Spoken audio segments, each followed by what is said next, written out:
Hi there, Internet Associate. It's Anthony, and I'm about to watch another episode of The Walking Dead.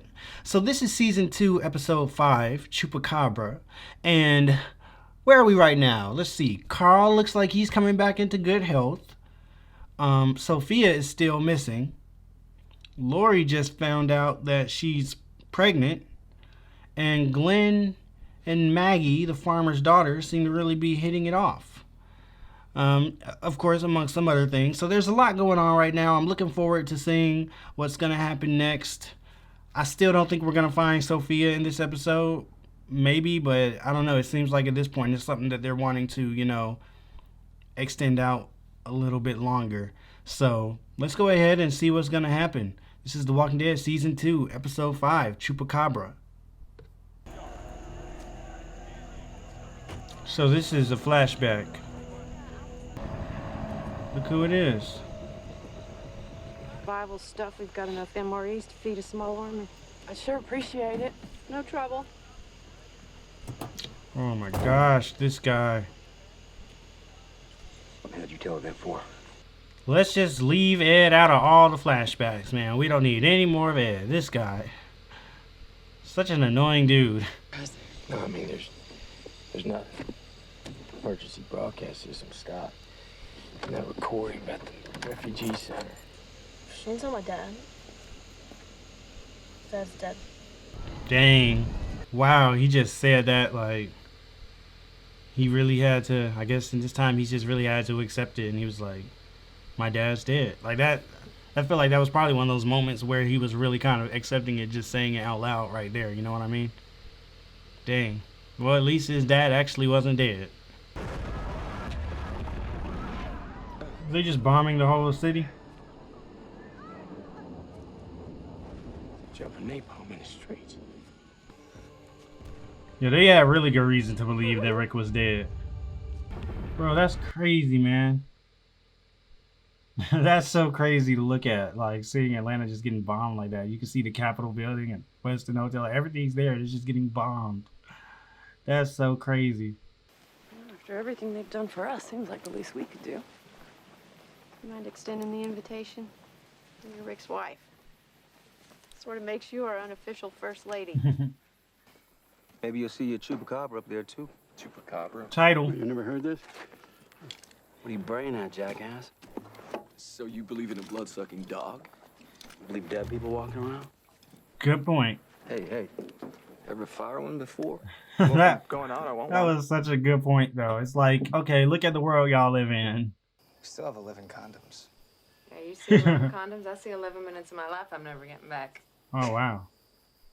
11 minutes. The Dairy Oh, Queen. wait a minute. I just caught what she meant. She meant 11 minutes, like 1 minute per. Oh, dang. Dang, Glenn's going out sad. What 30-year-old were you banging in high school? That was always so weird to me. I'm like, these 30-year-olds are like pedophiles then. Even in high school, would try to say stuff like that. I'm like, okay, well, you were just with a pedophile. What? Like, I'm 22. I wouldn't want to have anything to do with a high schooler. Like, why in the world with a 30-year-old? Like, that's just so weird to me. Trying to save lives here, and you're out saving cats from trees. Is that what you think Sophia is? A cat in a tree? Don't do that, man. Don't twist my words. How many times we get Kind of what you just said. Child. We just moved on, man. We'd be halfway to Fort Benning right now. Carl wouldn't have gotten shot. And you said so yourself, but we're out here, we're risking lives. Your own son almost died, man. Otis, he paid that bill. What the hell are we still doing this I had her for? in my hand, and she looked in my eyes. I think she's still alive, and I'm not gonna write her off. I don't know. He's thinking too logically, if that makes sense. Like, I guess everything he's saying is correct, but it's like you have to question, and it's a hard question, I guess, to answer in a world like this. But sometimes there has to be a balance between logic and emotion, and that's just in life. I think sometimes, a lot of times, people get caught up going too far one way or the other, and that's what tends to just cause all sorts of issues in plenty of different situations. And it's definitely kind of what's happening here. I wouldn't even say that Rick is leaning too far into emotion, but I definitely think that Shane is leaning too far into logic. Like, yeah, she might be dead. Matt says that she might be dead. All that. Yeah, that's true. But at the same time, she's still a human being also a child who they were caring for and watching over, and who Rick feels a certain responsibility to, because, you know, like you said, he kind of failed her in a way, even though he did do what made the most sense at the time. So it's like, to a certain degree, you're like, yeah, I mean, it's not unreasonable to be looking for her, because, you know, not finding her, what does that do for the morale of the group? What does that do for, you know, her mother? Like, that can also, you know, lower chances of survival. Now we might have even more suicidal people running around. Like, there's just different, you know, there's different things to consider here. And it's not, you can't just completely go off logic all the time. And that's just in life. You know what I mean? Sometimes a certain level of emotional intelligence does have to be applied to things in order for it to, you know, in order for you to come to the best result. Daryl, you can tell he just does this, man. He's good. None of this is even a thing to him anymore. Like, he can hunt, he can scour the woods, all that. Oh, snap. That was the dog she was running with. Sophia!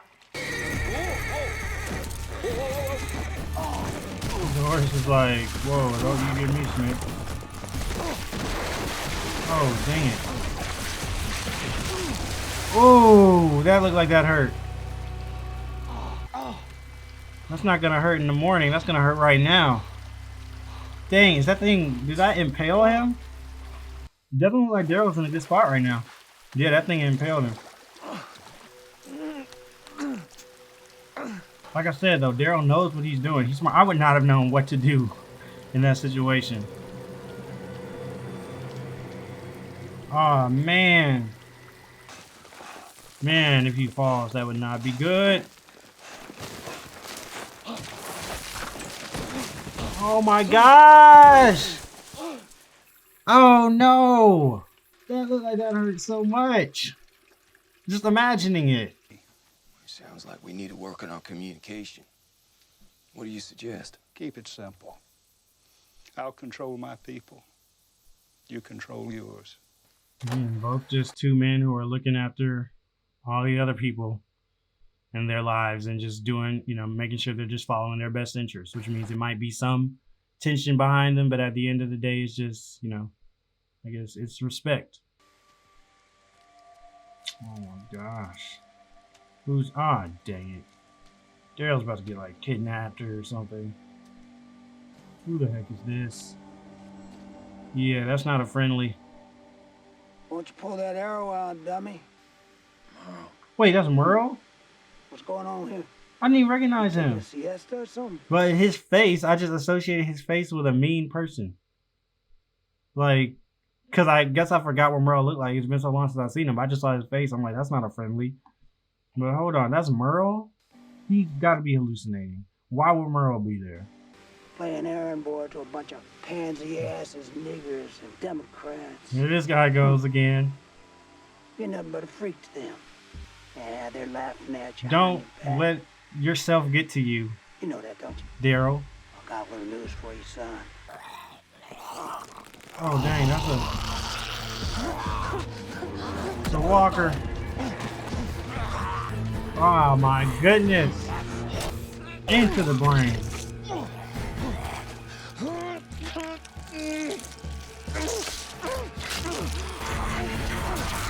Oh. Well. That is crazy. This man pulled the arrow out of himself, put it in the crossbow, and shot him. Some old bitch was right.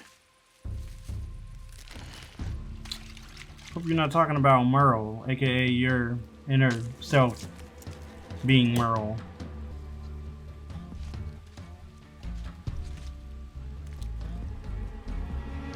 Crime, son.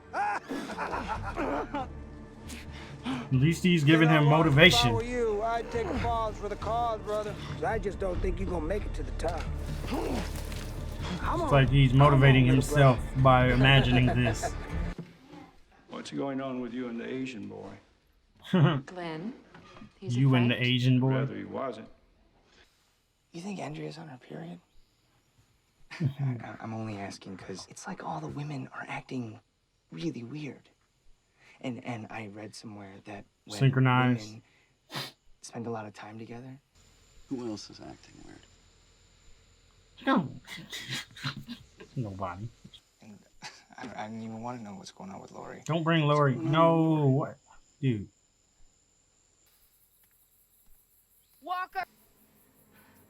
That's not a walker. That's Daryl. Don't shoot him. No, Is that not no, Daryl? Don't shoot. Put the gun down. Andrea, calm down. You're too excited. Let us handle this. Shane, hold up. Definitely just Daryl, man. Could y'all please not shoot Daryl? Like, Andrea, look at what you're shooting at. Just look. Stop being so excited.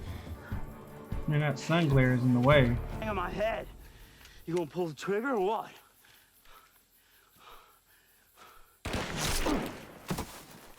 No! I swear she just shot Daryl. I don't think that she just killed Daryl. Like, I don't think that she just killed Daryl. There's no way. Thank goodness he's still alive. Oh my God. Goodness, Andrea, like, why can't you just listen to people? I had no idea we'd be going through the antibiotics so quickly. Sorry, Herschel. You just gotta start making the tough calls. In your way isn't harder. It's the easiest thing in the world to cut our losses and to not help. You Good keep point. telling yourself you're making the tough calls. You're really just trying to All I justify. care about now in this world is you and Carl. So I apologize if I appear to be insensitive to the needs of others. But Shane, do you really think that, like, how do I word this? Like, I mean, Rick's number one priority also is keeping Lori and Carl safe.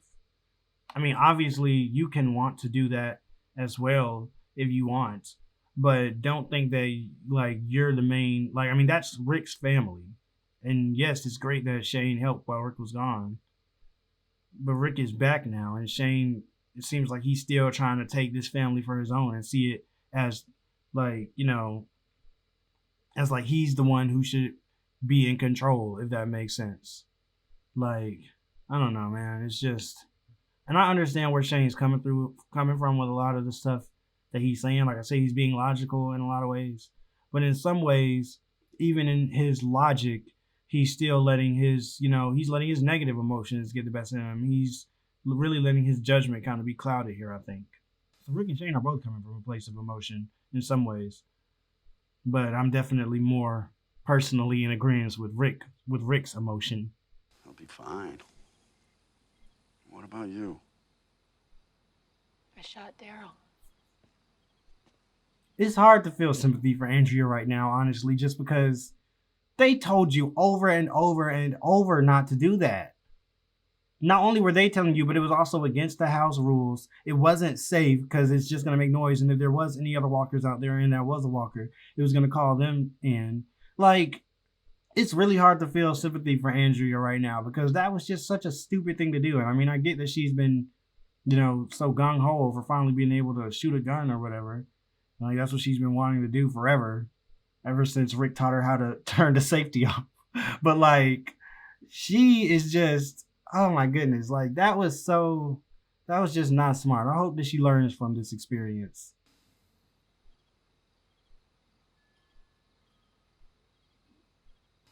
Dale really is a nice person, though. He clearly has Andrea's best interests at heart. And even when she messes up royally like that, he's still supportive and comforting. Does anybody know how to play guitar? Dale found a cool one. Why are you looking at him like that? Like, Herschel, like, are you really talking right now? I just did. Dang. Dang, man. That just made things even like, oh my goodness. He was trying to break the awkward silence. It just made it so much more awkward. She's passing him notes. Okay, yes, these are very mixed signals. Ever in a hayloft? What's about to happen?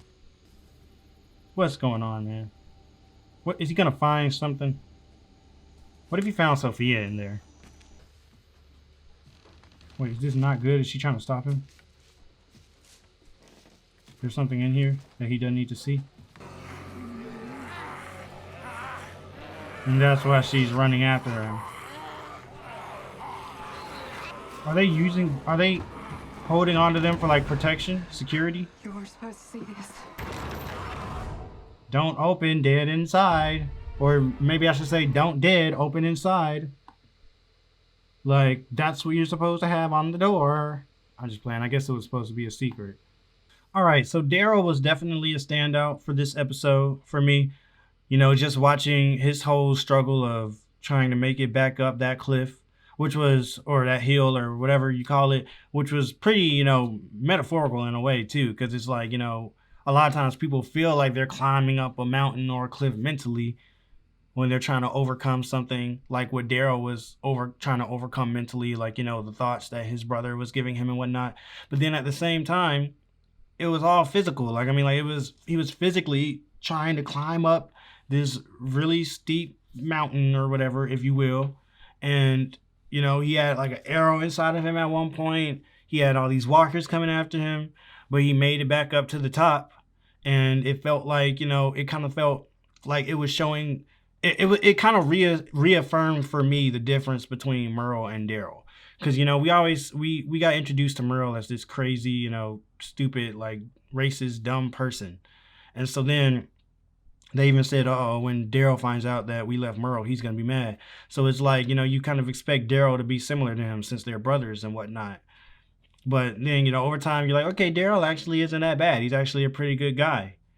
So that's been cool to see. But we never really directly saw maybe what Daryl thinks of some of the things that Merle does and acts. I mean, I know he's made some offhand comments about Merle, sometimes good, sometimes maybe could be perceived as somewhat bad. I don't know, like, you know, when he had the drugs and whatnot. But I mean, we've never known what like maybe his opinion on Merle's opinions are. And so seeing kind of his imagination manifesting itself as Merle talking to him and, you know, feeding him all this, like, you know, discouraging stuff, this mean stuff, this negative stuff, that was also in a way slightly encouraging because it made him mad enough to want to get up and fight Merle. It was pretty cool because you're like, okay, you see that Daryl actually he's not just trying to follow in his bigger brother's shadow. He's not just trying to be just like him. He sees kind of the problems with his brother and he's trying to be better than that. And even though he loves him and still will want to find him and wishes he found him, at the same time, he doesn't like idolize Merle to the point where he's like, that's exactly what I want to be.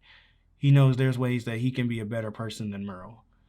And I was worried for a second there when Merle was saying all this stuff. I was like, oh, I hope this doesn't really get to Daryl, like kind of how like it, you know, briefly got to T-Dog when he was talking to Dale. But it seemed like when he got up there, it was hard to really tell since he didn't really get a chance to do anything, but it seemed like it didn't get to him. You know what I mean? Like, he seemed to have like completely, you know, shut that out, defeated it. And then when Rick pointed the gun at his head, he kind of just joked about it. You know what I mean? At first I thought he might have been serious, but he was just joking. He was like, how many times are you going to point that thing in my head? Then he actually gets shot in the head by Andrea, which was definitely made for a crazy moment. And for a second there, I thought they might have been about to do an end of episode cliffhanger right there. Like, but it was just an end of act cliffhanger. But still, like, I don't know. That was pretty crazy. But at the same time, I just didn't think they were going to kill Daryl. Like, I was like, Daryl just, it doesn't, even though they gave him a lot of growth this episode, it still doesn't feel like his arc is complete as a character. You know what I mean? Like, it felt like if they killed Daryl, it would be leaving a lot left to be desired. Like, it feels like there's still so much more we need to see from Daryl. So I really wasn't expecting them to kill him. And I'm so glad that he's still okay and that she only grazed him. That was mainly more so a thing for Andrea, I think. That was more so meant to be, you know, kind of a catalyst for growth or, you know, introspection for Andrea to say, okay, maybe I am starting to jump the gun a little bit too much. And maybe to kind of reevaluate some of the ways she's been acting. Because, I mean, yeah, I guess she deserves to have a gun like other people when other people are using a gun. But she has to understand, like, there are reasons that there's, you know, rules and precautions for it. And it's not just people trying to, you know, hold you back or stop you from committing suicide all the time. Like, even if that might have been a factor. So, yeah, man, I don't know. Andrea, her doing that definitely kind of bothered me. And I was like, they were telling you not to do it. Like, it's hard for me to like feel sympathy for her in that situation, because it's like you could have really killed him, all because you just wanted to be stubborn and not listen to everybody, including even it went against Herschel's rules. But I do hope that she learned from that, and I'm glad that she realized afterwards how bad it was, and she seemed to feel remorseful and everything. So I can only hope that she won't do anything like that again. Also, there was Glenn and Maggie, which was, that's a pretty fun kind of relationship they got going on there. Adds a little bit of levity to the show, I think, in the midst of everything that's going on. Is kind of just this, this little, I guess, they're not teenagers. It's not teenage romance, but I guess like 20s romance. I don't know how old Glenn is. Maggie is 22 apparently. But like, yeah, it just feels a lot more, I guess, just innocent than a lot of the other stuff that's been going on this show so far. So it kind of, lightens the mood at some points, I guess, until the very end when they went into the hayloft and saw all those walkers everywhere that, Glenn and Co were not supposed to see. I wonder what they had all them there for. I'm guessing maybe it was like a security type thing. Like maybe like they have all them there so that like they can use them for security, or maybe it's something a little bit deeper than that. Maybe they're like planning something, or like they're studying them or doing something with them. Because it seems like if it was secure, but maybe that's why they don't have guns. They just sick walkers on people. I don't know. I'm interested to find out what all that was about and why they have just a whole bunch of walkers hoarded down there. I already gave most of my thoughts on Rick and Shane's conversation and the predicament they were having this episode, but I do think it's interesting to see how much this whole outbreak, apocalypse, whatever you want to call it, is affecting their characters in different ways. At least from my point of view, from my perspective, it feels like, it's really bringing out all the positives in Rick and really, making him even braver and more heroic. I mean, he obviously already was. We saw that in the first episode, from even before. I think I even commented on it. I was like, okay, we can just from his actions, we can already see that this guy's like a natural born leader and whatnot. But it feels like it's just bringing all that out even more of Rick, and it's bringing out, his desire to help above anything else and to be a servant to the people around him and to make sure no one's left behind. While conversely, is bringing out the negative aspects of Shane in a lot of ways, it seems. Like, it's bringing out his maybe propensity to be a little bit more cold hearted and just, do what might be the most logical thing to do. If that's shooting him in so that the zombies see him, the walkers see him instead of you, then do it. If that's leaving the little girl just because, she'd ultimately slow you down and like be harder to care for, then you do it. That's kind of what Shane is on right now. And, from my perspective, that's a more negative side of things. And it feels like it's a little bit more of the cowardly way to take things in a lot of ways. Like what Lori said, you're not making the hard decisions. You're just making the easy choices. I mean, these are inherently hard decisions, but what you're doing isn't the tough path to take. It's just the easy route, really. It's what, anybody would do if they didn't really have, I guess kind of the integrity and morals that Rick has, that he keeps, that that backs a lot of the actions that he does. So that's my perspective, I guess. I mean, like, I'm sure it could be argued that Rick is sometimes letting his emotions get the best of him too, and that maybe what he's doing isn't the most logical thing, like what Shane said. Maybe not to the degree that Shane is saying, but maybe it could be said that sometimes Rick doesn't really make the best choices either, and he acts maybe too much of his heart sometimes in a way, and can be kind of impulsive. But to me, it just seems like that's kind of what you got to do in this world. And I think you can't get too caught up in logic or emotion right now. You kind of have to have a balance of both. And I feel like Rick is doing a good job, in my opinion. No idea how Lori's going to handle this pregnancy thing. I still my prediction is that it is Rick's baby, but we're going to be led to believe that it's Shane's baby for a while, and that she probably even thinks it's Shane's baby from, when they did it in the woods, maybe that time that we saw, or maybe just any of the other times before we saw, or I don't know, that we didn't see on screen, I should say. So, yeah, I mean, that's a tough, sticky situation. Hopefully it's just Rick's baby and everything can just, end up nicely and be fine, but who knows how that's gonna go. Either way, it's hard just to have a baby in this world. Like that's not really, I hate to say it, but yeah, that doesn't really help anything, you know what I mean? But oh well, right? I wonder, so if she has this baby, this show has been on so long, is the baby like 10 or 11 years old now or something in the newer episodes? I don't know. Don't answer that question, obviously. A lot of times I'm just asking questions out loud that I'm thinking at the time, but if it's anything that's beyond the episode I'm watching, I don't actually want the answer to it. But all right, I guess that'll be it for this episode. Leave a comment down below. Let me know what you thought about it. Like the video if you liked it. Subscribe if you want to see more. Head on over to Patreon if you're interested in seeing the full uncut reactions weeks ahead of the YouTube schedule. That'll be it. I will see you all later.